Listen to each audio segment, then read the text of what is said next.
Hello, I'm Sunita Williams. I'm up here on the International Space Station. So this is Node 2. This is a really cool module. Of course, most of these modules you'll see they have 4 sides and they're put together. That way we could sort of work on a flat plane, either a wall, a floor, another wall, or the ceiling. But you know, again, all you have to do is turn yourself and your reference changes. The reason I'm bringing that up is because this is where 4 out of 6 of us sleep. And so people always ask about sleeping in space. Do you lie down? Are you in a bed? Not really, because it doesn't matter. You don't really have the sensation of lying down. You just sit in your sleeping bag. So here's one sleep station right here. I'm going in right now. You can follow me if you want. So I'm inside. It's sort of like a little phone booth, but it's pretty comfy. I've got a sleeping bag right here that we sleep in, so we don't have sort of like a little bit of a cover. We don't fly all over the place. But you know, you can sleep in any orientation. I have it sleeping, feeling like I'm standing up right now, but like you saw, I'm on the floor. But it doesn't matter if I turn over and I sleep upside down. I can't have it, I don't have any sensation in my head that tells me that I'm upside down, so it really doesn't matter. The sleep station is also like a little office. We've got a computer in here. As you can see, we've got a couple little toys. I've got some books. I've got some clothes and other things that make it sort of like home. I'm coming out. And just for reference, that's one sleep station. This one's another. Right here. There's one on the ceiling, if you want to call it, right here. And then there's a 4th on the other wall over here. So all of us sleep in a little bit of a circle. All right, come on back. There's more to show you.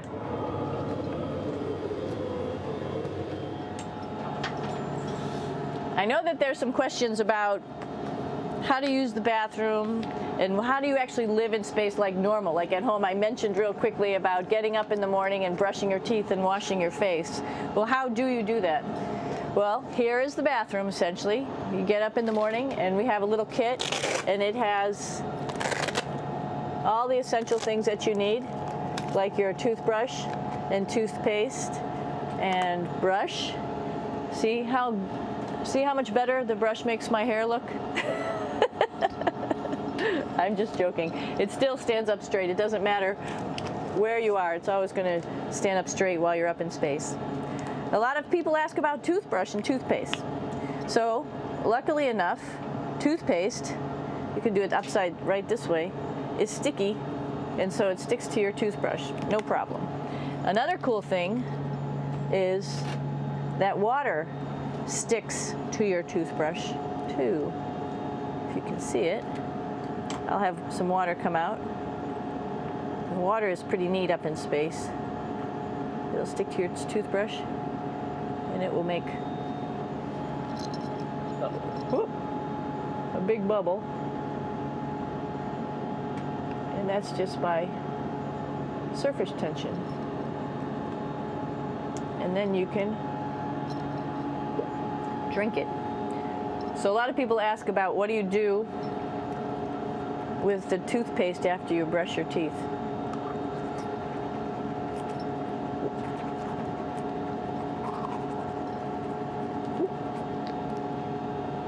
Two options.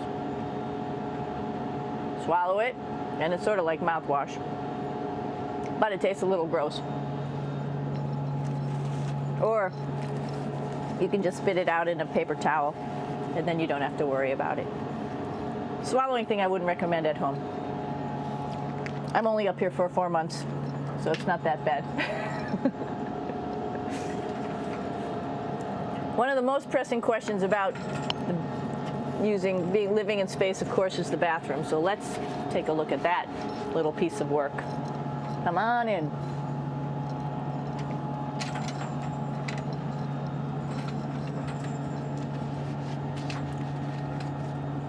Here we are at the throne. This is awesome. You might see the little You might have noticed the little moon on the outside. This is our orbital outhouse right here.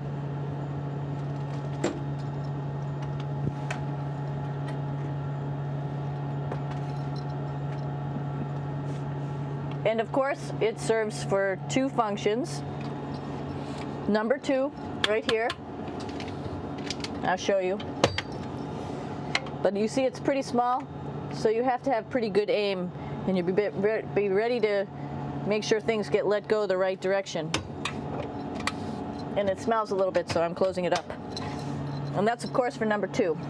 And this guy right here is for number 1. So they're sort of two slightly separate functions, but you can do a little, essentially both, by hanging on right here and doing number 1 and number 2. I might add it's color coded, so you really don't get it mixed up, which is nice. This is yellows for number 1.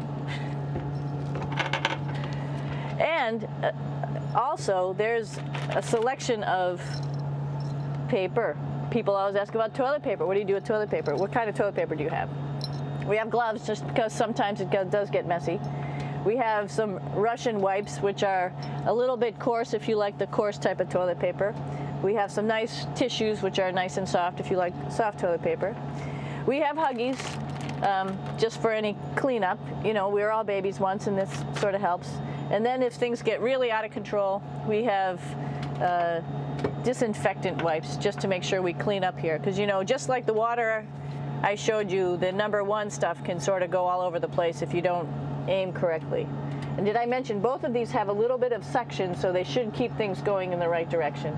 But like I said, sometimes things get a little out of control if you are out of control yourself flying around. So we have lots of protective stuff. And of course, you do have your privacy. There's a little door, so other people know that you're in there. Here's a pretty cool place. This is sort of like in your house where everybody meets in the morning. After you wash your face, brush your teeth, you want to find something for breakfast. And this is our kitchen. You might notice there's all sorts of foods here. It's like opening the refrigerator. You got all your different stuff that you want to have: drinks, meats, eggs, vegetables, cereals, bread, snacks. And that's a good place. That's where you find all the candy. Side dishes, and then some little power bars just in case. So we have all this type of food. Some of it is dehydrated, and so we have to hydrate it, fill it up with water. Some of it is all ready-made, and then all we have to do is heat it up. So something like this, I'm pulling out barbecued beef brisket. Pretty yummy. Not only is this food made in the US, but we also have food here from Japan. We've got Russian food. As you can see, all these red containers are filled with food that's from Russia.